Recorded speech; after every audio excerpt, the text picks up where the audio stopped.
Olá, sejam bem-vindos no canal Salto Quântico. Eu me chamo Luber. A palestra de hoje é do autor Samael Aun Weor e o título é Ser e Saber e o Bom Dono de Casa. Se você gostar, se inscreva, curta, compartilhe e deixe os seus comentários. Devemos compreender o trabalho que estamos realizando sobre nós mesmos. Na gnose, antes de tudo, necessita-se tomar consciência do que é o saber esotérico gnóstico, iniciático e o que é a compreensão. Obviamente, só do ser e do saber devidamente unificados é que surge a chama da compreensão criadora. Se tomássemos uma pessoa comum e corrente, a um ignorante para fazer dela algo melhor, por onde teríamos de começar? Como primeiro ponto de vista, acharíamos que essa pessoa não sabe nada. E como segundo ponto, descobriríamos que o ser dessa pessoa não tem nenhum desenvolvimento íntimo. Então, necessitamos ver o duplo aspecto de cada um. Se é que se quer fazer um bom trabalho, teríamos de começar pelo ser. Se essa pessoa está cheia de ira, de rancores, de inveja, etc., como faríamos para que essa pessoa fosse melhor? Se necessitaria de muita paciência, não? Haveria de se despertar nela o anelo de ser melhor. Logo poderia ministrar-lhe o conhecimento gnóstico, a sabedoria, o saber. Assim, então, ser e saber são diferentes. Alguém pode ter muita sapiência, pode saber, por exemplo, fabricar automóveis, pode conhecer a medicina, a jurisprudência, ou poderia ter estudado realmente em diversas escolas de tipo pseudo-esotérico, pseudo-ocultista e possuir grande erudição. Porém, poderia acontecer de essa pessoa ter moral muito baixa. Eu conheci indivíduos afiliados a tais ou quais organizações de tipo pseudo-esotérico, pseudo-ocultista, com uma ética ou uma moral muito baixa, demasiadamente baixa. Assim, pois, ser e saber são distintos, completamente diferentes. Isso é algo que devemos tratar de compreender cabalmente. Inquestionavelmente, o mais importante para nós, gnósticos, é o ser. De que serviria possuir grande erudição se não desenvolvemos o ser interior e possuímos defeitos horripilantes? De nada serviria isso, não é verdade? Qualquer um que tenha estudado muitas obras na senda esotérica e ainda seja capaz de roubar, capaz de fornicar e adulterar, obviamente pode saber muito yoga, pode ter lido muita teosofia, porém, de que serve isso? O mais importante é o ser. Agora, ser e saber são muito relativos. Existem distintos graus de saber. Há pessoas que podem saber mais de medicina que outras. Há técnicos que sabem mais em matéria automobilística que outros. E isso é muito relativo. E quanto ao ser, também é muito relativo. Uns têm o ser mais desenvolvido que outros. Não há dúvida que o ser, por exemplo, de um santo, está mais desenvolvido que o de um perverso. Há distintos níveis de ser. Assim também isso é relativo. E sem embargo, ser e saber, como já disse antes, são distintos. De alguém que tem conhecimento, por exemplo, em matéria de cosmografia, diríamos que o que conhece é verdade ou é falso. De alguém que tem um grande conhecimento de geografia, poderíamos dizer que seu conhecimento é exato ou equivocado. Porém, na questão do ser, isso de verdadeiro ou falso, equivocado ou exato, não cabe, mas só o de bom ou mal. Fulano de tal é um bom homem, cicrano é um mau homem. E se é um erudito, muito sapiente, porém é um sujeito mau, se diz dele que é uma má pessoa. Porém, se é um sujeito bom, diz que ele é uma boa pessoa. Assim, isso é diferente. Os termos para designar o ser ou para designar o conhecimento são diferentes. Na gnose, necessita-se de um equilíbrio muito especial. Necessita-se, para entrar nestes estudos e nestes trabalhos em que estamos, haver alcançado esse nível que se chama o bom dono de casa. Resulta interessante nos evangelhos isso do bom dono de casa, que é algo que nos convida à reflexão. Sabemos que o bom dono de casa poderia se converter em algo melhor, se aspira ou se anela. Porém, se não tem anelo espiritual nenhum, obviamente se converterá em um fariseu que terá de evoluir no tempo. De maneira que o bom dono de casa pode sair-se como um iniciado ou um fariseu. Em todo caso, para entrar nestes estudos esotéricos gnósticos, necessita-se ter chegado ao nível do bom dono de casa. Um tipo lunático, por exemplo, caprichoso, lunático, difícil, não é precisamente um elemento que possa servir para estes estudos que estamos. Um sujeito que não cumpra com seus deveres do lar, que é mau pai, má esposa ou mau esposo, que trata mal o cônjuge, seja este homem ou mulher, ou que abandona seu lar por tal ou qual motivo, inquestionavelmente, não é um bom dono de casa. Claro, no que estou dizendo, cabem certas exceções muito justas. Porém, falo no simples estilo geral, porque de nada serviria ser um bom dono de casa se a mulher lhe é infiel ou lhe põe seus bons cornos, como dizem vulgarmente. Alguém por aí me contou uma piada que dizia: o casamento não é o corno da abundância, mas uma abundância de cornos. Em tudo isso, ainda que pareça uma piada, há muito de certo. De nada serviria que o homem fosse muito fiel e a mulher lhe ponha chifres, ou vice-versa. Em todo caso, necessita-se ser um bom dono de casa, uma pessoa decente, equilibrada, antes de poder entrar no sendeiro da gnose. Conheci um sujeito X que estava dedicado de cheio a esta classe de estudos esotéricos. Praticava meditação diariamente, era vegetariano insuportável, mas de quando em quando comia um pedacinho de carne, como coisa rara. Queria chegar ao Pai, e assim o manifestava.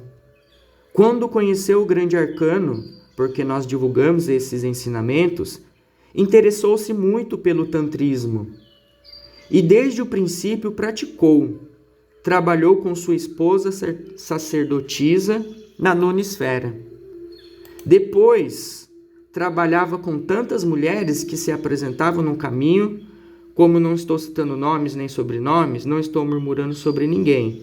Estou citando o pecado, mas não o pecador. E isso é o importante. O que quero, sim, continuar dizendo a vocês, é que esse homem, de um fanatismo meio estranho, sabia, não ignorava que tinha de dissolver os elementos inumanos que constituem o ego. Porém, maltratava sua esposa e seus filhos. Estes sofriam o indizível.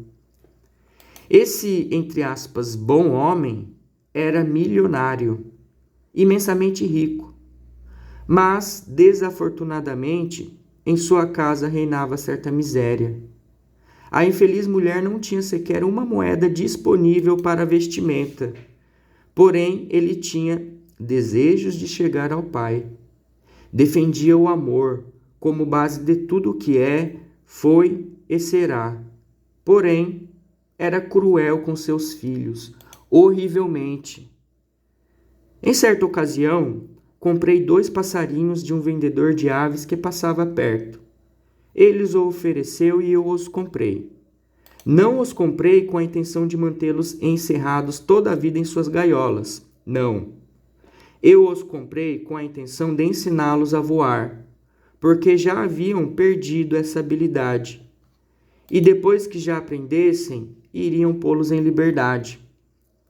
Durante alguns dias, os soltei da gaiola, no apartamento onde vivia, e estes voavam deliciosamente ali. Eu me sentia feliz vendo aquelas avezinhas. Não aguardava senão que tivessem prática para poder abrir as janelas e se fossem, pois o voo ainda era muito torpe. Um dia desses, este homem, esse, entre aspas, bom homem, compadecido dessas aves, chegou a mim dizendo: venho pedir-te compaixão por essas criaturas que tens encerrados nesta gaiola, prisioneiras sem haverem cometido nenhum delito, pedir-te que as ponha em liberdade. Pois as comprei para isso, respondi, para as pô-la em liberdade. Eu as comprei de um vendedor de aves. Agora te pergunto, por que não fazes o mesmo? Se por ali passam tantos que vendem pássaros. O homem guardou silêncio e nunca ouvia advogando pelas aves. Era imensamente rico e nunca faltavam por ali vendedores de pássaros. Seria fácil comprar uma gaiola e pôr em liberdade as aves, porém ele somente se fixava em meu erro. Bem, no final, num dia qualquer, não importa qual, as avezinhas já estavam prontas. Abri a janela para que se fossem, elas partiram naturalmente. Jamais voltaram. Já as havia treinado no voo e puderam ir ditosas. Bem, meu amigo sentiu-se muito aliviado por eu haver posto essas aves em liberdade. Porém, jamais vi que ele fizesse o mesmo. Tantos vendedores de pássaros que por ali passavam pela rua, mas nunca vi ele comprar um pássaro. E mesmo assim ele aspirava a chegar ao Pai. Trabalhava muito em muitos exercícios esotéricos. Bem, um dia qualquer, morreu o pai de sua esposa, ou seja, seu sogro, e deixou para ela uma herança grandiosa. De imediato exigiu dela que entregasse tudo o que ela havia recebido de herança, que entregasse a ele. Disse a ela que era seu marido e era ele quem deveria ter esse capital em seu poder, as formosas terras, a fazenda muito bela e etc. Naturalmente, a pobre mulher reagiu um pouco. Pensou para si: se esse homem é um ogro, que esperança posso ter com ele? Se me tira o que meu pai deixou, o que farei no dia em que ele me expulse de casa a pontapés? E definitivamente resolveu oferecer-lhe uma certa soma. Algo como 50.000 ou 100.000. Nada mais, como para tê-los contente. Claro que por aquela época, 50.000 ou 100.000 pesos era algo terrível. Recordem que faz uns tantos anos que havia um ditado que dizia: não há general que resista a um tiro de canhão de 50.000 pesos. Verdade, não era? Bem, o homem enfureceu-se contra a infeliz mulher e, claro, pediu a ela que desse o divórcio. Como ela não quis se divorciar, disse-lhe: bom, se você não aceita o divórcio, pois teremos de ir ao tribunal. Divorciaram-se. Seus filhos tiveram, inquestionavelmente, de passar por muitos sofrimentos, e no final a infeliz mulher foi para suas terras. O que vocês acham disso? Porém, ele era de uma atitude muito mística, inefável. Somente me falava de coisas divinas, do amor que sentia por seu pai que está em segredo. E desafortunadamente, sua filhinha por um lado, seus filhinhos por outro, a pobre mulher expulsa, só porque não lhe entregou a fortuna. Porém, ele era um santo, queria seguir por esta senda puríssima que leva à autorrealização íntima, santo entre aspas. Praticava 3 ou 4 horas diárias. Praticava magia sexual, claro, com quem lhe aparecesse, porém seguia sendo, entre aspas, um santo. Bem, citei isso e não citei nomes ou sobrenomes, por isso não estou murmurando, fofocando. Se citasse nomes e sobrenomes, estaria me enrolando, porém não estou citando nomes ou sobrenomes. Repito, eu estou fazendo um relato, mostrando o pecado, mas não o pecador. A crua realidade dos fatos é que esse homem não era um bom dono de casa. Quando não se é bom dono de casa, é claro que não está preparado para se enfiar na senda do fio da navalha. Por algum lugar o encontrei um dia desses e perguntei sobre esoterismo, sobre ocultismo, sobre a gnoses e tudo isso. Ele disse: rapaz, isso já está esquecido, as conferências que editava. Isso era por outros tempos, eu já nem me lembro mais disso. Agora estou dedicado à política. No fim das contas, eu o afastei. Dei-me conta de que ele não era um bom dono de casa e que, portanto, jamais serviria para estes estudos esotéricos. Fiz esse relato para que vocês compreendam que a base destes estudos começa por haver alcançado o nível do bom dono de casa, bom esposo, bom pai, bom irmão, bom amigo, o homem que vela por seu lar, a mulher que vela por seus filhos, enfim. E se não é casada, a mulher que é a boa filha, a boa irmã, a mulher do lar. E se é homem e não sendo casado, será pelo menos um bom homem que vale pelos seus, por seus familiares. E se não os tem, pois então que cumprirá com seus deveres, os que existem para com toda a humanidade em geral. Se não se alcançou o nível do bom dono de casa, não serve para estes estudos. Tem de ser uma pessoa que não seja lunática, uma pessoa equilibrada. É o correto para iniciar esses estudos. É o mais adequado, é o mais indicado. Bem, agora não há algo também muito, vamos dizer assim, que há algo muito interessante. E isto se chama centro magnético. Algumas pessoas possuem esse centro magnético, outras não o possuem. Comumente, quando se sente atração por estes estudos, é porque se tem o centro magnético estabelecido em sua psique. Senão, não sentiria atração alguma. Lembro como nasceram em mim esses estudos. Claro, eu saía em astral, eu troquei de corpo à vontade, sinceramente me senti neste corpo à vontade. Deixei o passado e deixei o corpo à vontade e tomei este pela vontade. Porém, senti em minha presente existência, mesmo tendo essas experiências em astral, eu senti essa agulhada um dia, como se diz pelos estudos esotéricos gnósticos. Quando ainda era criança, lá pelos 8 anos, fui ao campo em contato com a natureza, contemplando o amanhecer, e aí senti uma pontada no coração terrível. Chegou a doer-me o coração.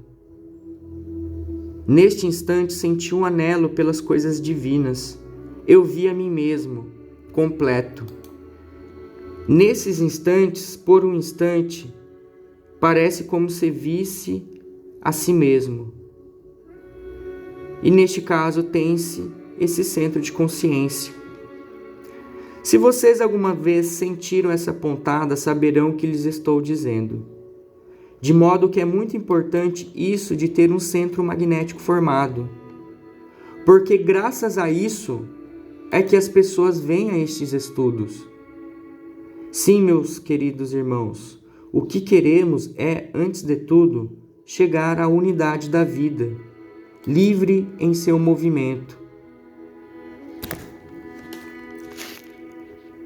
Desgraçadamente, dentro de cada pessoa há muitas pessoas.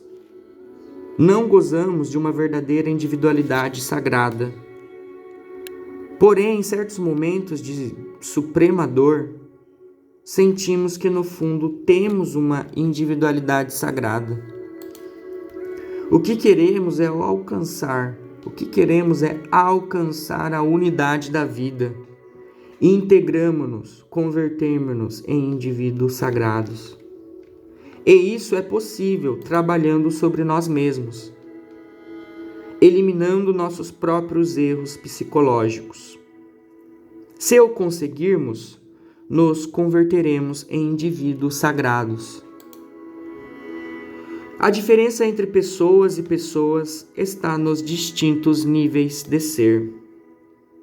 Quanto mais próximo se esteja da individualidade sagrada, pois se está naturalmente mais exaltado. Quanto mais distante se esteja de sua própria individualidade sagrada, pois se possui um nível de ser mais baixo. O conhecimento que aqui neste templo estamos dividindo com os irmãos, estou seguro de que não será assimilado por todos de forma absolutamente igual. Cada qual o assimilará de acordo com o nível de ser em que se encontra. Uns o compreenderão mais, outros o compreenderão menos. É possível que todos o assimilem ou o compreendam de forma igual. Assim, como queira que o tempo nos premia, já que é o pior verdugo que temos, concluiremos dizendo que somente unindo o ser e o saber é que se chega à compreensão verdadeira. E que só com compreensão verdadeira podemos trabalhar sobre nós mesmos para passar a outro nível de ser ou a outros níveis de ser mais elevados. Necessitamos fazer-nos íntegros, unitotais, e isso é possível somente subindo pelos distintos degraus que formam os níveis do ser. Ao escutar, então, esta conversa, não esqueçam, antes de mais nada, da necessidade de serem pessoas equilibradas, não maus donos de casa. O sendeiro começa em casa. E se as condições que temos na casa são nefastas, então, tanto melhor para nós. Quero dizer que o ginásio é superior quando se vive em razão do trabalho esotérico e para o trabalho esotérico. Obviamente, quanto mais duro for o ginásio, tanto melhor. Autor Samael Aum Weor, Conferência O Ser e o Saber, narração Luber Castigliola da Silva. Você está no Salto Quântico. Se inscreva em nosso canal, curta, compartilhe e deixe os seus comentários. Fiquem todos na luz, na paz e no amor.